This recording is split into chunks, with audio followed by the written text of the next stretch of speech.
Novamente, bom dia a todos. Hoje nós vamos dar continuidade ao que vimos trabalhando a respeito de regra de três composta. Em todo o nosso estudo, gente, até agora, a respeito de regra de três, nós identificamos a todo momento a proporção existente entre grandezas, tá? Lembrando que grandezas é tudo aquilo que pode ser medido, que tem seu valor quantitativo, certo? E aí nós estabelecemos direção ou inversão de proporcionalidade entre grandezas. E chegamos na regra de três composta. Só para a gente relembrar, a diferença existente entre regra de três simples e regra de três composta, claro, é a quantidade de grandezas que participam da situação ou que participam do evento em si. Se nós tratamos de uma situação que envolve apenas duas grandezas, aí nós deveremos resolver o problema trabalhando com a regra de três simples. Tá? Duas grandezas, regra de três simples. Se forem mais de duas grandezas, 3, 4, 5 grandezas, aí nós teremos que trabalhar com a regra de três composta. Porém, o intuito da resolução, tanto de regra de três simples quanto de regra de três composta, passa por uma observação ou uma análise propriamente dita entre grandezas e essa relação de proporção existente entre elas. A gente viu que, quando as grandezas são inversamente proporcionais, haverá uma inversão da fração, né? Quando as grandezas são ou forem diretamente proporcionais, nós não temos as frações como elas são apresentadas inicialmente para a gente. Vamos relembrar a respeito da resolução da regra de três composta. Olha só, os três passos principais. Como resolver uma regra de três composta? Primeiro, encontrar o problema, tá? Identificar o que é que o problema quer que você resolva ou que você encontre, tá? Sempre a gente vai ter um valor que não está sendo apresentado e é aquele valor que você deve encontrar. E a gente sempre chama aquele valor, né, cita uma incógnita, x, ou chama de y, de alguma letra. A gente aprendeu lá atrás em como transformar a linguagem comum em linguagem algébrica. Aí vamos lá para os passos. Primeiro passo, organizar as grandezas em uma tabela. E nessa tabela a gente vai ter a separação das grandezas em colunas. Grandeza X na primeira coluna, grandeza Y na segunda coluna, grandeza Z na terceira coluna. Se tiverem 4 grandezas, teremos 4 colunas. Se tiverem 5 grandezas, teremos 5 colunas.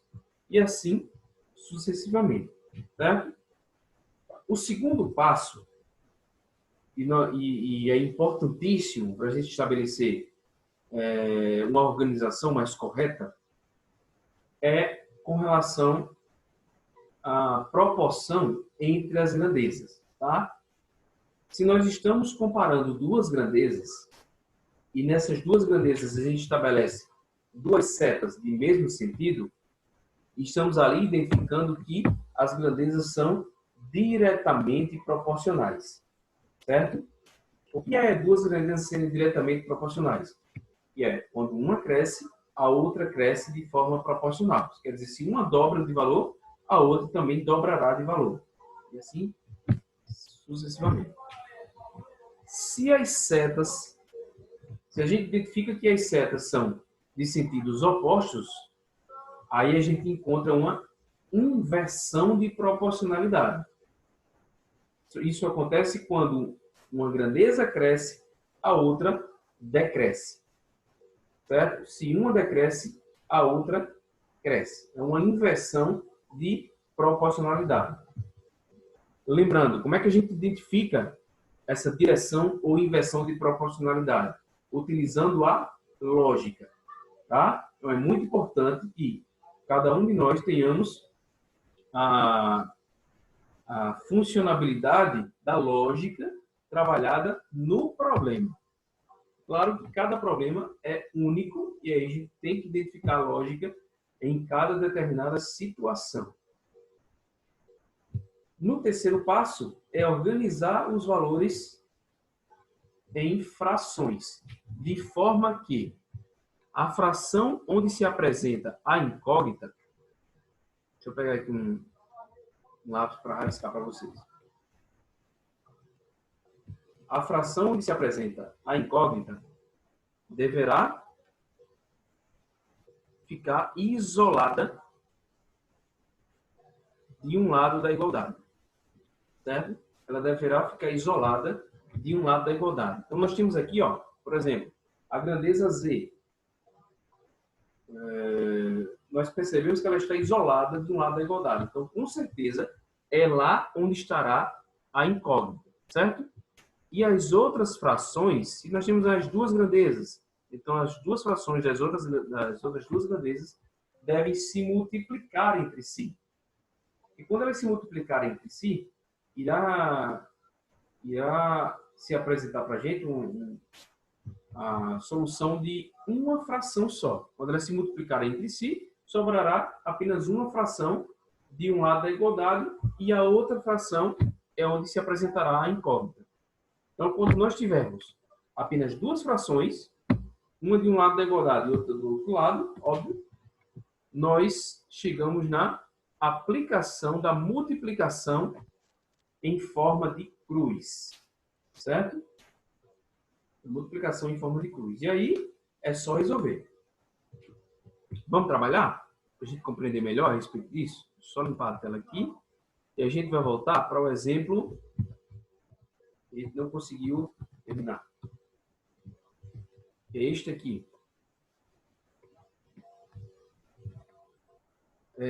Lembrando para vocês que tudo que será feito de forma lenta, tá? Para vocês compreenderem melhor. E seguindo os passos para resolver uma regra de 3 composta. Lembrando que a regra de 3 é composta quando ela apresenta mais de duas grandezas participantes do evento ou participantes da situação em si. Certo? Vamos lá, compreender. Número 1. Um texto ocupa 6 páginas de 45 linhas cada uma, com 80 letras ou espaços em cada linha. Para torná-lo mais legível, diminui-se para 30 o número de linhas por página e para 40 o número de letras ou espaços por linha.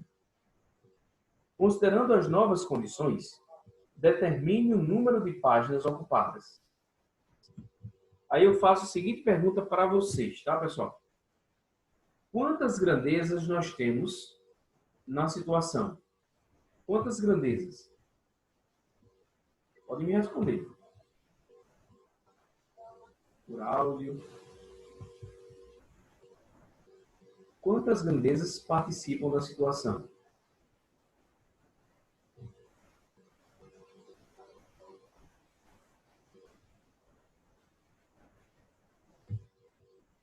Vou citar uma grandeza que está participando da situação, gente. Ó, número de páginas, tá? Quem seria a outra?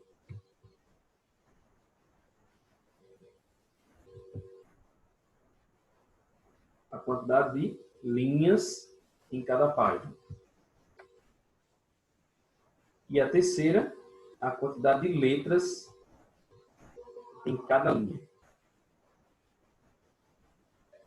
Certo? Então, nós temos 3 grandezas. Páginas, linhas por página e letras em cada linha. Vamos montar. 3 grandezas. Primeiro passo.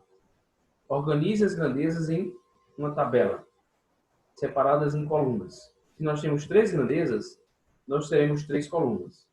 Primeira grandeza, páginas. Certo? Segunda grandeza, linhas, quantidade de linhas em cada página. Ok?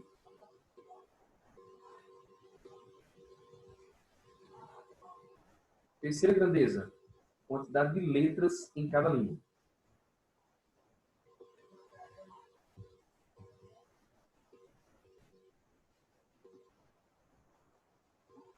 Gente, deixa eu fazer uma pergunta para vocês. Está travando aí para vocês?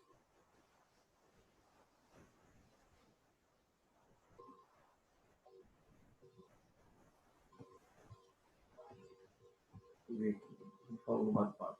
Está normal, né? Eu vou continuar. Porque eu perguntei, porque está dando uns lag aqui. Então, páginas, linhas e letras. As três grandezas. O que é que a gente deve fazer agora? Distribuir os valores em cada grandeza. Os valores proporcionais, né? O problema diz que quando o texto for escrito em 6 páginas, e você já começa a construir os valores, ó. Quando o texto foi escrito em 6 páginas, é porque em cada página tínhamos 45 linhas. E em cada linha nós tínhamos 80 letras. Letras.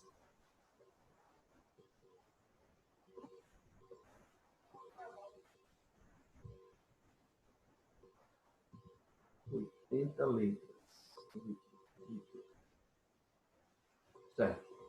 Aí ele diz o seguinte, ó.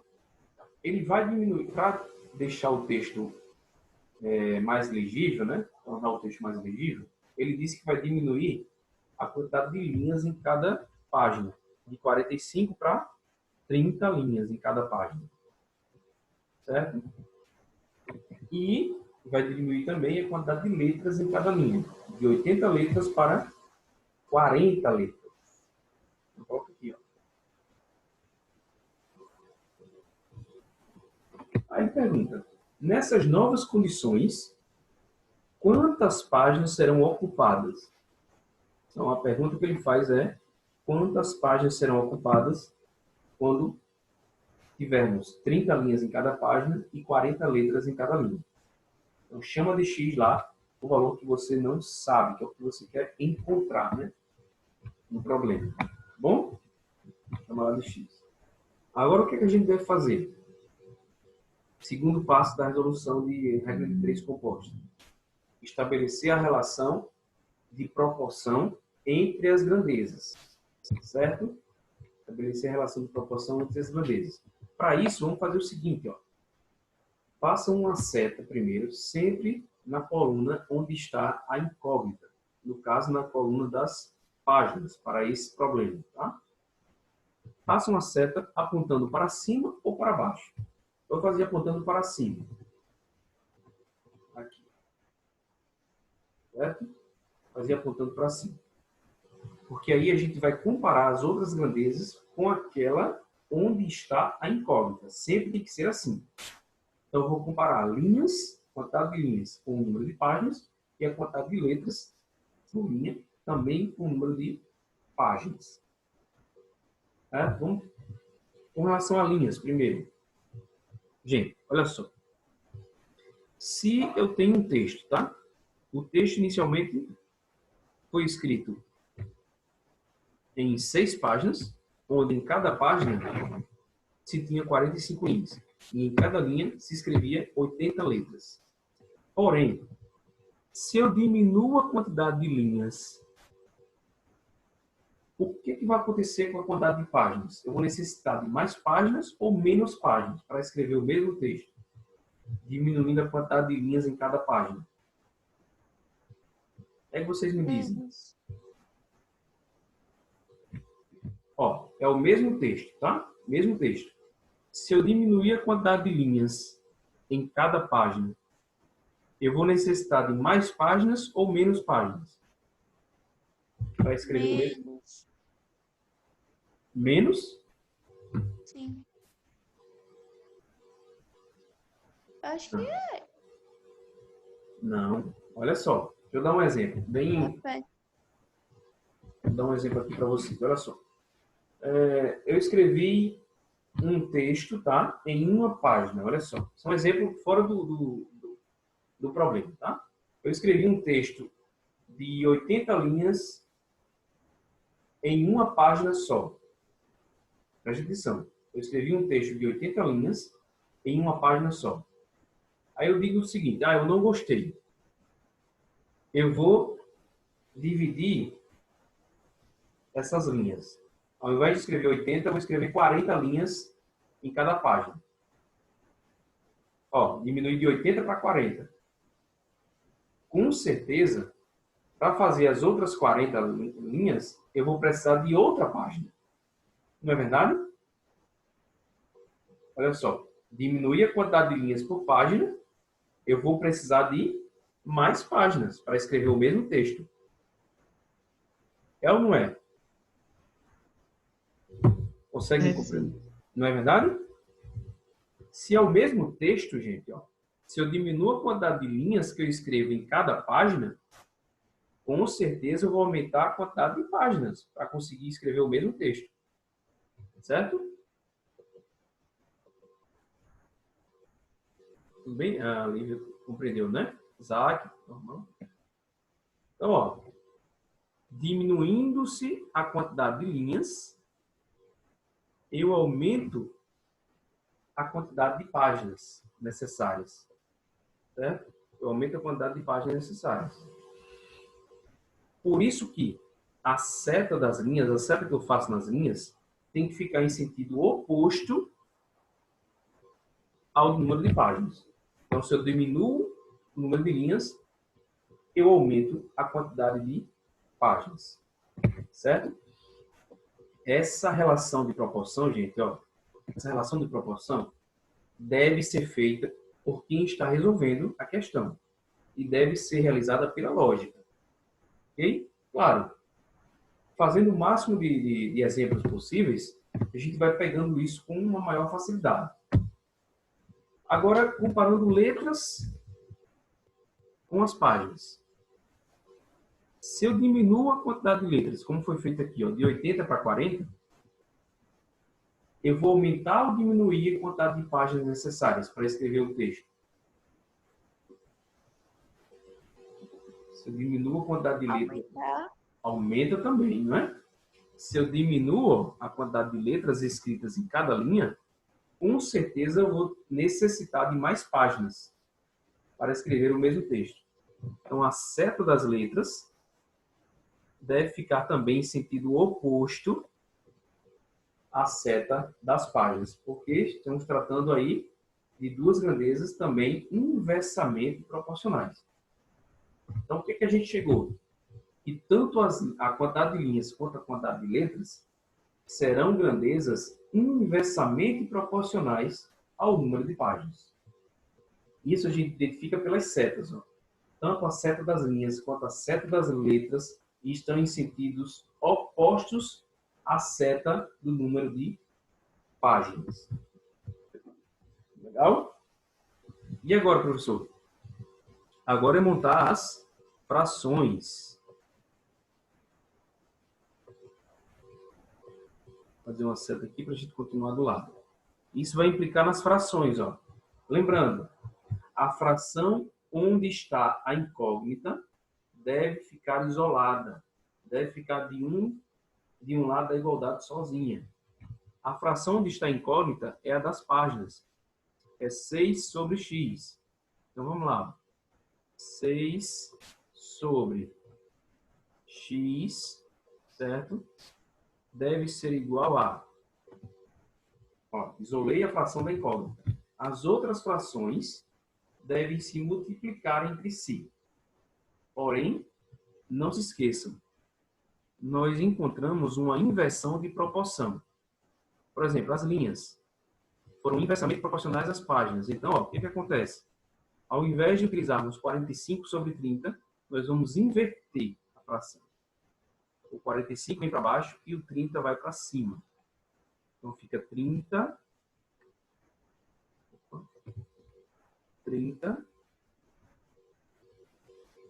sobre 45. Por que eu fiz isso? Porque as linhas são inversamente proporcionais ao número de páginas. Certo? Por isso que eu inverti. Vai ser multiplicada por... As letras, a gente viu, que também são inversamente proporcionais ao número de páginas. Então, ao invés da fração ser 80 sobre 40, ela vai ser invertida também. O 80 vem para baixo e o 40 vai para cima. O 40 para cima, certo?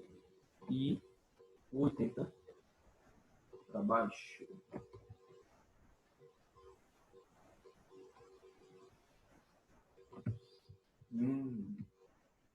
E agora? Agora você pode pensar, professor, vamos lá, multiplicar as frações. Ainda não. Ainda não, porque dá para a gente melhorar o nosso trabalho. Por exemplo, olha essa segunda fração aqui, 40 sobre 80. Dá para simplificá-la antes de fazer outra coisa. Para a gente diminuir o nosso trabalho. Esse zero de cima, simplificado com o zero de baixo aqui, ó. Pode ser cortado. Quando a gente faz isso, o que nós estamos realizando, na verdade? Cortando um zero de cima com um zero de baixo. Nós estamos dividindo por 10 em cima e embaixo. Então, a gente pode fazer essa simplificação, né? Aí, o que é que sobrou? Vamos repetir. 6 sobre x, certo? Igual a 30 sobre 45 vezes 4 sobre 8. Eu simplifiquei a fração, né? 4 sobre 8.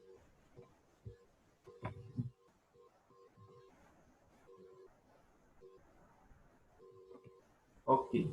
Vamos continuar aqui. Fazer uma setinha. Vamos repetir essa fração da incógnita. 6 sobre x, certo? Será igual a... Agora nós temos uma multiplicação aqui, ó, entre essas duas frações. Gente, multiplicar frações é talvez a operação mais simples de ser realizada entre frações. Multiplicar é multiplicar o numerador pelo numerador e o denominador pelo denominador. Então, nós teremos a seguinte multiplicação. 30 vezes 4, 120. Sobre 45 vezes 8, 45 vezes 8, 360.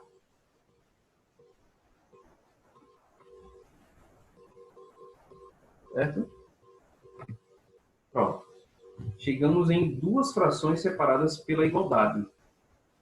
Porém, ó, essa fração maior aqui, 120 sobre 360, de valores maiores, né? Ela pode ser até simplificada. Fazer a mesma coisa. Ó. Corta um zero aqui de cima com um zero aqui de baixo. Ó. Ok? Agora fica melhor para a gente aplicar o quê? A multiplicação em cruz. Vamos lá. 6 vezes 36 e x vezes 12. Já acabando. 12 vezes x. 12x. Igual a 36 vezes 6. 36 vezes 6. 216. Certo? Vamos encontrar o valor de x. O 12, vocês podem ver que ele está acompanhando, ele está multiplicando o x. Para a gente deixar esse x sozinho, ó, passa o 12 para o outro lado da igualdade. Lembrando, ó, quando muda o lado da igualdade, invertemos a operação que o número estava realizando. O 12 estava multiplicando o x, ele passa para o outro lado a dividir. Então, x será igual a 216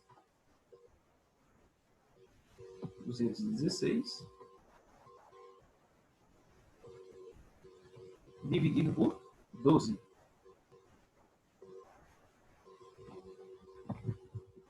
Resultado, ó. 216 dividido por 12, x igual a 18 páginas. Tá, pessoal? x igual a 18 páginas. Olha só o que aconteceu.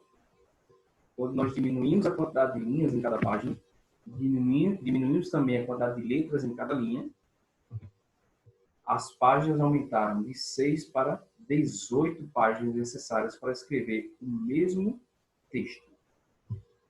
Identificamos aqui uma inversão de proporção, né? Uma inversão de proporcionalidade.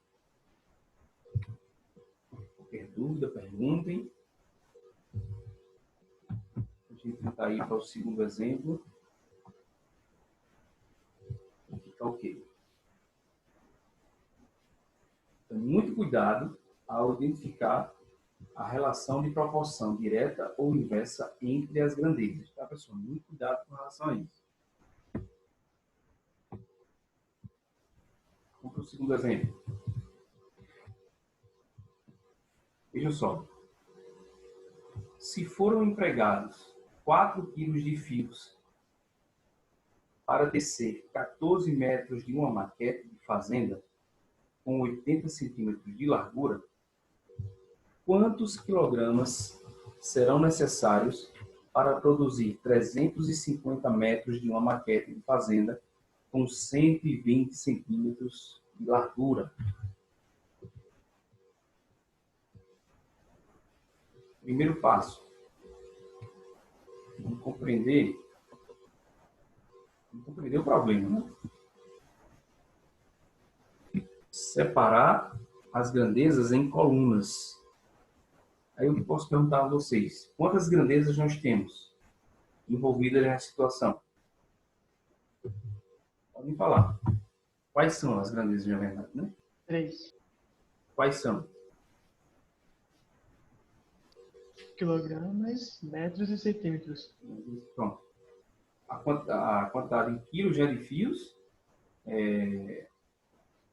os metros de comprimento da maquete e a largura da maquete. Então, são 3 grandezas. A grandeza é tudo que pode ser medido. A grandeza aqui, primeira, isso a gente vai até lembrar de física aí para vocês, é a massa. Né? A massa é medida em quilos. A primeira grandeza é massa. A massa do fio, né? A massa do fio. A segunda grandeza é o comprimento da maquete, dado em metros, né? Comprimento dado em metros. Certo? Comprimento. Escrever no mouse não é fácil, tá, gente? Não paciência. A terceira grandeza é a largura da maquete.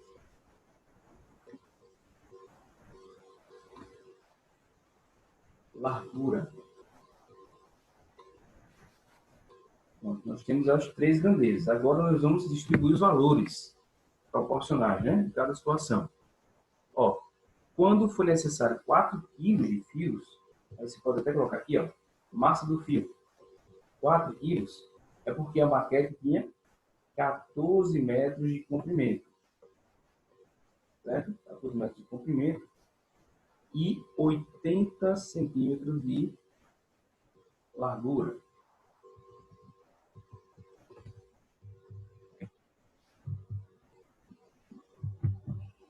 Certo?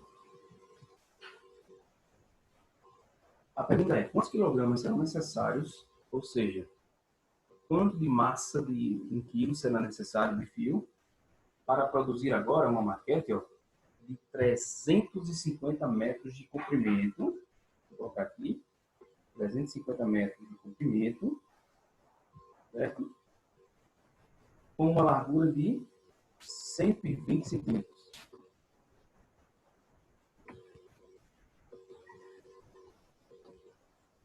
Uma largura de 120 centímetros.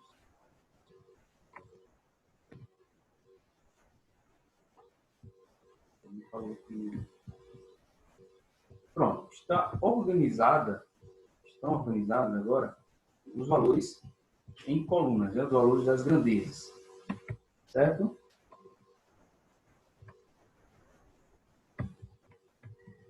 Isaac está dizendo que está me ouvindo tá ouvindo a minha voz em dobro.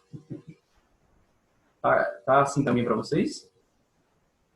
Não, aqui tá de boa. Tá de boa, né? Às vezes acontece isso mesmo. Então, os valores estão organizados, certo? Os valores estão organizados. Agora vamos criar as frações. Valeu, Arthur. Tá normal aí, né? Vamos criar as frações. Não. Antes de tudo, estabelecer a proporção, né? Vamos lá. Primeiro, faz uma seta para cima ou para baixo, ó, apontando para cima ou para baixo na coluna onde está a incógnita. No caso aqui da massa. No outro exemplo, eu fiz para cima. Vamos desenhar ela para baixo agora. Agora vamos... Ô, professor, Oi. em relação a esse negócio de setas, é aleatoriamente, você pode botar pra cima e pra baixo quando quiser? Só a da incógnita, no início. A da incógnita, onde está o X, né? Onde está a incógnita, você coloca para cima ou para baixo. Certo? Aí as outras serão comparadas com a primeira seta. Por exemplo, comprimento e massa. Ó, estabeleci a seta da massa para baixo. Eu escolhi isso. Poderia ser para cima também, mas eu escolhi para baixo. Aí o comprimento. A seta do comprimento. Aí depende da direção ou inversão de proporção. Por exemplo, o comprimento da maquete será aumentado. Isso vai aumentar ou diminuir a quantidade de quilos de fio necessários para construir a maquete. Se eu aumento o comprimento da maquete, eu devo aumentar ou diminuir a quantidade de fio para construir a maquete? Aumentar. Aumenta, né? Aumenta. Então, ó, se a seta da massa está para baixo, a do comprimento também deve apontar para baixo. Porque Ô, fazendo isso... professor, Oi. se ela aumenta, não é pra cima, não? Não, assim, ó, é a questão de seta. O sentido está identificando proporção, direta ou inversa. Se eu coloquei aqui a seta da massa para baixo e o comprimento é proporcional à massa, então a seta do comprimento também deve ficar para baixo. Ah, entendi. Certo? Não é, São diretamente proporcionais, né? Isso identifica para a gente que comprimento e massa são diretamente proporcionais. E a largura, comparado com a massa? Se eu aumento a largura da maquete, a massa será aumentada ou diminuída? Aumenta também, a Aumenta setinha pra também, né? baixo. Tudo bem. Então a seta para baixo também, ó, em comparação com a massa. Agora é criar as frações. Vamos lá. A fração da incógnita, ó, sempre separada das outras. Isolada. 4 sobre x igual a 14 sobre 350. Termine essa questão, gente, já que não vai dar tempo. Sobre 350 vezes 80 sobre